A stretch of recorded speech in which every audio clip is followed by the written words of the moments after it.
As we were discussing about the issues then, whether the circular benefits could extend retrospectively or prospectively, that was the question in hand. Judgment की summary क्या है कि the court held that circular must be applied retrospectively, ठीक है, not prospectively, restoring the exporter's entitlement to 1% duty drawback for pre-20 September 2010 exports, thereby clarifying that circulars in such context should not be read to create unjustified temporal discrimination when the scheme's logic and fairness support retrospective application. So significance क्या हुई कि ये काफ़ी purposive तरीके से interpret किया गया. The court reinforced certainty for exporters and underscored that admin circulars must align with principles of non-arbitrariness and equal treatment under Article 14. अच्छा एग्जाम्पल है, डिफरेंट एग्जाम्पल है. क्वेश्चन आएगा तो आप Suraj impex versus union of India की judgement लिख सकते हैं आर्टिकल 14 में भी. आर्बिट्रेशन नॉट नो आर्बिट्ररीनेस का जो कॉन्सेप्ट था वहाँ पे इसको बढ़ावा दिया गया. ठीक है, इकोनॉमिक लॉ में भी हम इसको यूज़ कर सकते हैं इलिस्ट्रेटिव पर्पज़ के लिए. Next judgment is Vinod Bihari Lal versus state of UP. इस केस में द फैक्ट्स यही थे कि the appellant sought of quashing proceedings under Uttar Pradesh Gangsters and Anti-Social Activities Prevention Act 1986, arguing that the gang chart approval was a mechanical rubber stamping without application of mind, and that continuation of prosecution would constitute abuse of process due to lack of material linking them with organized criminality. Question यही था कि देखिए, क्वॉशिंग of proceedings की बात थी under UP gangsters and anti social activities prevention act में, arguing that the gang chart approval was mechanical rubber stamping without application of mind and that continuation of prosecution would constitute abuse of process. ठीक है, क्योंकि at the end rubber stamping का काम था.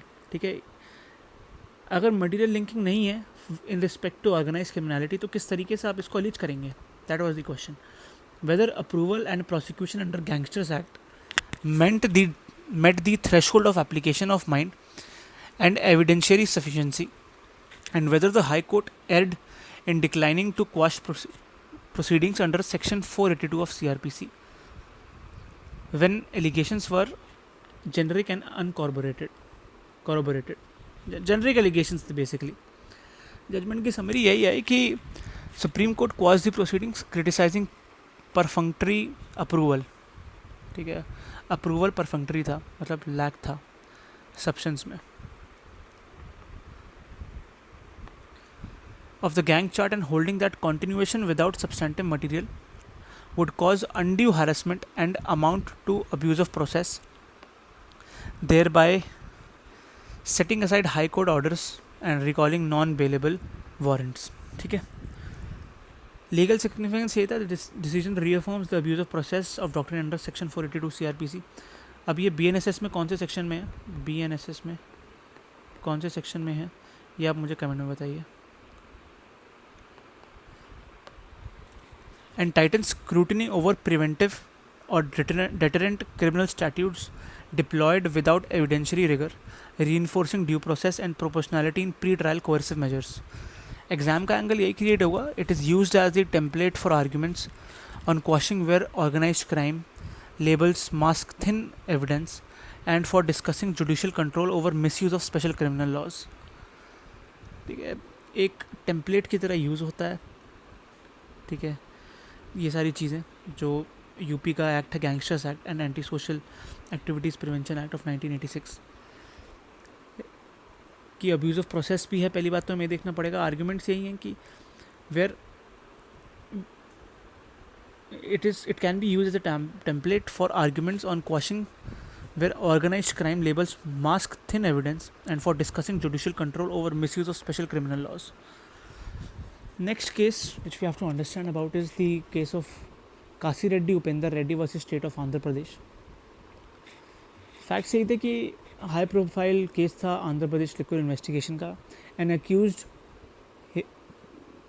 habeas petition pleaded illegal arrest and unlawful detention by CID, requiring the court to examine arrest grounds and compliance with the recently clarified arrest and detention standards.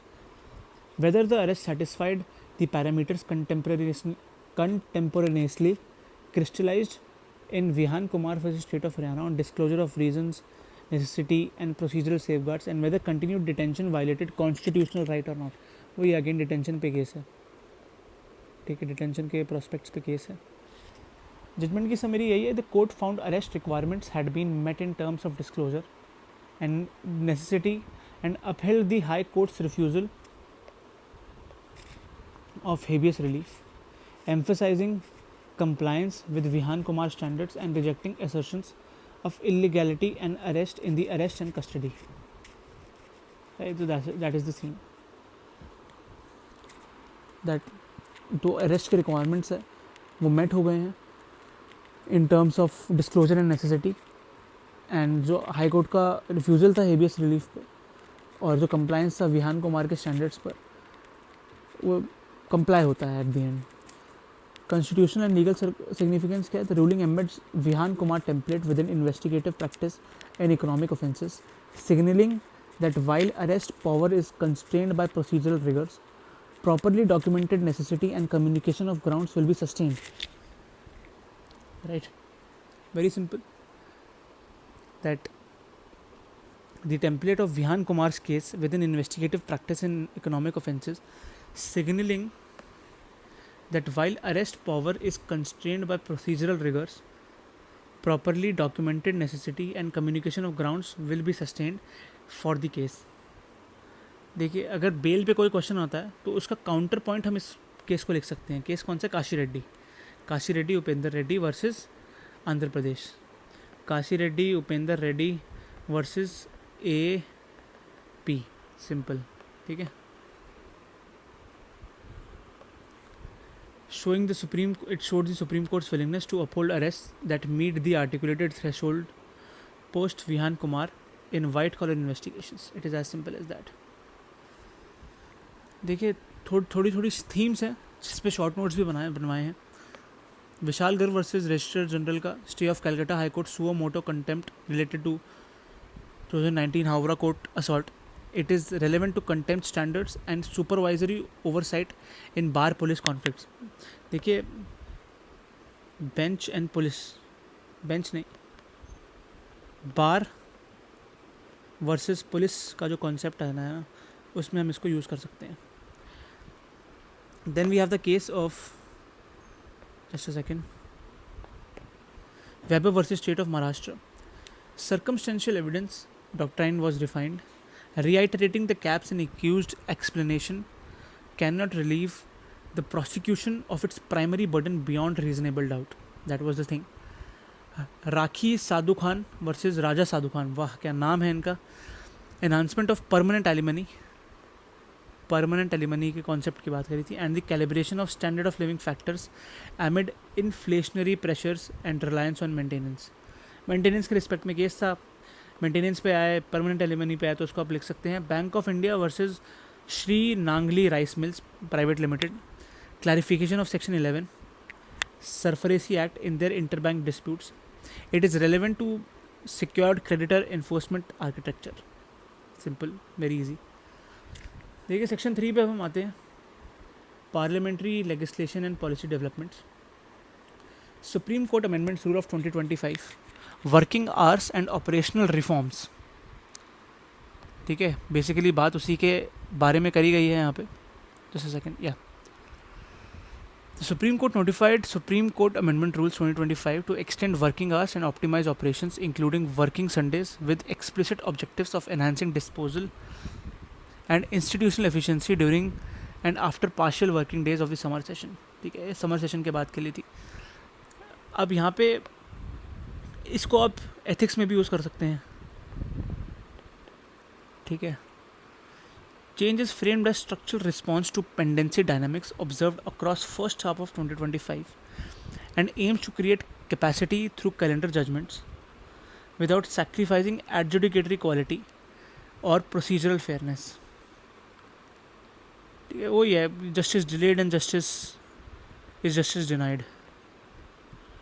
उस concept को कम करने के लिए ये rules लाए गए हैं. Then we have the telecom cyber security draft telecommunications amendment rules of 2025. They're introduced by the Ministry of Communication to fortify mobile verification, IMEI controls and telecom network security. It invited public comments by July 24. देखिए जब भी कोई rules आते हैं ना तो उसके लिए पब्लिक कमेंट्स इनवाइट होते हैं, तो उस प्रोस्पेक्ट को बढ़ाने के लिए ये लाए गए. ठीक है. It complement certain advisories and sectoral cyber mandates, underscoring layered defense, traceability and resilience, and prefiguring compliance obligations for telcos and OEMs in device. देखिए बेसिकली साइबर हैकिंग को कम करने के लिए, सिक्योरिटी बढ़ाने के लिए telecom cyber security amendment rules लाए गए. सीधी बात यही है. अब इसको हम एग्ज़ाम्स के लिए अपने due diligence, proportionality and surveillance के कॉन्सेप्ट पे डाल सकते हैं. पुट्टू स्वामी का जो प्राइवेसी फ्रेमवर्क है regarding necessity and least restrictive means in telecom security regulation, उसके लिए भी हम डाल सकते हैं. Right. Then aviation aircraft demolition obstructions caused by buildings and trees rules 2025.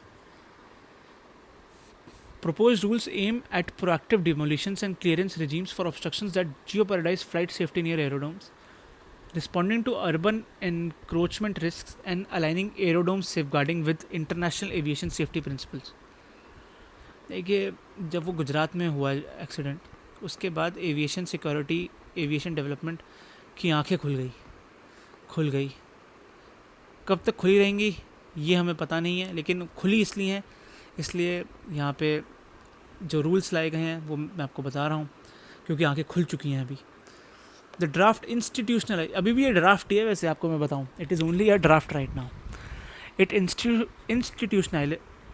institutionalizes notice, survey and enforcement procedures, signaling a shift from episodic obstruction management to a codified safety architecture supporting Cape Town anchored aircraft finance reforms. मैंने Cape Town reforms के बारे में already आपको बताया पिछले current affairs के videos में, तो आप वो ज़रूर देखिएगा. Jurisprudentially, the rules invite proportionality analysis in property and admin law when balancing public safety with procedural safeguards at the same time. Statistics क्या है एंड एविडेंस क्या है पॉलिसी के लिए? हाउस होल्ड इनकम सर्वे की जो पॉलिसी आई है वो बताता हूँ. Ministry of statistics programmes and implementation, I think यही थी. Announce India's first full fledged house income survey, establish a credible database on income distribution, filing a long-standing gap in official income measurement and improving the evidence base for fiscal welfare and labor market policy. सीधी बात है guys, ये बहुत ज़रूरी है. जिन्होंने economy पढ़ लिया UPSC के लिए उनको ये समझ आएगा कि ये क्यों ज़रूरी है. Right. Then the survey will enable better calibration for tax expenditure, social protection and saving behaviour analysis, thereby strengthening Parliament's oversight over distributive outcomes and policy targeting. For legal policy answers, reference the survey as governance reform, underpinning equality and socio-economic rights through data-driven design and accountability. Very important. State level law and policy क्या क्या आई हैं? President has sent it to UN Territory of Ladakh Reservation Amendment Regulation on June 2, revising reservation limits and criteria for public employment and education, while Gujarat promulgated GST Second Amendment Ordinance with track and trace penalties. देखिए इनमें से important ज़्यादा Ladakh reservation है, क्योंकि schedule 6 की भी बहुत बात करता है. बीच में यहाँ पे मांगा भी जा रहा था, तो इसका एग्जाम्पल, ये रिसेंट एग्जाम्पल है, अपने पेपर में लिखेंगे तो आपका नंबर ज़्यादा आएंगे प्लस. ठीक है, सीधी बात यही है. रिजर्वेशन लिमिट्स को रिवाइज़ किया है and criteria for public employment को रिवाइज़ किया है. These substantial updates reflect fiscal governance inclusion and compliance modernization themes, complementing central initiatives on regulatory simplification and admin transparency. Simple. SEBI की बोर्ड मीटिंग हुई थी दोस्तों. नोटिफिकेशन क्या क्या आई है मैं आपको बता देता हूँ. कैपिटल मार्केट रिफॉर्म्स के लिए उन्होंने बात करी थी. It was the 210th board meeting. It approved wide-ranging reforms including relaxed IPO norms, expanded promoter contribution pools, streamlined QIP disclosures, a special delisting framework for public sector undertakings, and broadened the access for social stock exchange. ठीक है, ये बहुत सारे major reforms हैं. अगर आपको दो भी याद रह जाएं, अगर आप दो भी लिख दें. अगर सेबी से रिलेशन में कोई क्वेश्चन आता है तो सेबी की अगर आप बोर्ड मीटिंग के बारे में कुछ लिखेंगे तो अगेन टीचर को इंप्रेशन यही मिलेगा कि आप भाई बहुत पढ़ के आए हैं. सीधी बात यही है. Media and practitioner summaries emphasised enabling ESOPs मिलते हैं जब भी आप किसी कॉर्पोरेट में होते हैं. ESOPs continuity for startup founders, expanded DMAT mandates for pre-IPO stakeholders, and reporting allotment changes for rights and InvITs. Rights और इन्विट्स क्या होते हैं? जिन्होंने इको पढ़ लिया वो मुझे कमेंट में बताएंगे. Right. Signalling a calibrated ease of compliance agenda with governance guardrails. Simple है, वेरी सिंपल. बेसिकली मैं आपको समझा देता हूँ कि सेबी जो चीज़ है, सेबी की बोर्ड मीटिंग होती है. सेबी का काम क्या है? Stock market regulations, stock equity regulations के बारे में चीज़ करना. ठीक है. अगर कोई कंपनी स्टॉक्स ला भी रही है तो वो कैसे आता है? IPO से. कौन सा प्रोस्पेक्टस होता है? वो रेड हेरिंग प्रोस्पेक्टस. ठीक है. मतलब अगर कोई भी प्राइवेट कंपनी है, अगर उसे स्टॉक्स लाने हैं तो उसको एक प्रोस्पेक्टस देना पड़ता है जिसका नाम होता है रेड हेरिंग प्रोस्पेक्टस. ठीक है. तो उसके थ्रू एक IPO आता है. अब वो कंपनी क्या है, रेगुलेशंस कैसी होंगी उस पर्टिकुलर प्रोस्पेक्टस की, वो सेबी अप्रूव करेगा. That is the whole scene. Link SEBI investment protection mandate, the disclosure philosophy and balance between market depth and regulatory prudence. Simple. RBI की अपडेट्स भी मैं आपको पढ़ाऊंगा अभी. उसके बाद है legal articles and doctrinal discussions पे भी हम बात करेंगे. ठीक है. RBI monetary policy and circular updates. June 6 monetary policy communication and associated RBI updates provide the ये क्या हो गया? हाँ, macro financial backdrop for credit conditions and liquidity operations, contextualizing regulatory circulars issued through June on KYC streamlining, cyber security governance, and agent network due diligence, with policy communication captured in public notes and summaries. सीधी बात है दोस्तों कि macro financial policy जो होती है, वो RBI ही चलाता है. राइट. उसकी और किसी बैंक की लिक्विडिटी ऑपरेशंस, रेगुलेटरी सर्कुलेशन, किस तरीके से बैंक चलेगा. बैंकर्स बैंक जो होता है वो RBI होता है. Bankers bank is RBI. Right. It contextualise regulatory circulars issued through June on KYC streamlining, cyber security governance, and agent network due diligence, with policy communication captured into public notes and services. अब यही है, cyber security बढ़ाने की कोशिश कर रहे हैं. Cyber security की हमने कहाँ बात करी थी अभी रिसेंटली, ये बताइए? Telecom cyber security draft telecommunication amendment rules. Ministry of communications ने इसका ड्राफ्ट लाया था. अब उसी को स्ट्रीमलाइन कर दिया है RBI ने भी. The candidates can connect central bank governance to financial stability narratives in IMF dialogues at the same time as well.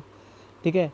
Enforcement directorate technical एक सर्कुलर आया था. ED issues circular stabilising summons to advocates to require prior approval of director, operationalizing legal privilege safeguards aligned with statutory protections under Bharatiya Sakshya Adhiniyam, which is the Evidence Act itself, and reinforcing respect for admin of justice for clients' fair trial rights.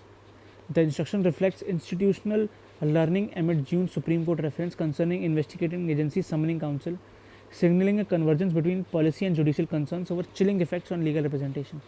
ठीक है. Basically यही था कि ED का technical circular आया BSA के through. वो ये कह रहे हैं कि एडमिन ऑफ जस्टिस के लिए वकीलों को काम करना है. ठीक है. वो एडवोकेट को समन कर सकते हैं अगर वो फेयर ट्रायल के लिए काम नहीं कर रहे हैं तो. Right. Then judicial administration e committee newsletter and record management guidelines. The E-Committee's June newsletter evidences ongoing digitization and process improvements, complementing Supreme Court's guidelines for retention and destruction of records, pleased in June to standardize administrative record life cycles and enhance transparency. These steps cannot connect docket governance with information stewardship and are examinable under judicial administration reforms. ये basically यही कि digitisation चल रही है आपकी जितने भी records हैं, ठीक है, उन सब पे, ताकि ट्रांसपेरेंसी बढ़े, सीधी बात. Then we have the competition policy upon CCI fair play. The Commission's quarterly update underscores regulatory milestones under the Competition Amendment Act 2023, including settlement, commitment pathways, and digital market enforcement evolution, serving as a backdrop of ongoing debates and ex-ante competition rules. For doctrinal analysis, link enforcement mix, proportionality and error cost frameworks in antitrust. For example अगर anti trust या competition पे कोई भी question आए, anti trust और competition पे कोई भी क्वेश्चन आए, तो आप इसका एग्जांपल दीजिएगा. प्लस जो कंपटीशन अमेंडमेंट एक्ट आया है जिसमें एक एंटी प्रोविजंस को अपडेट करा गया है, उसका अपडेट भी आप दे सकते हैं.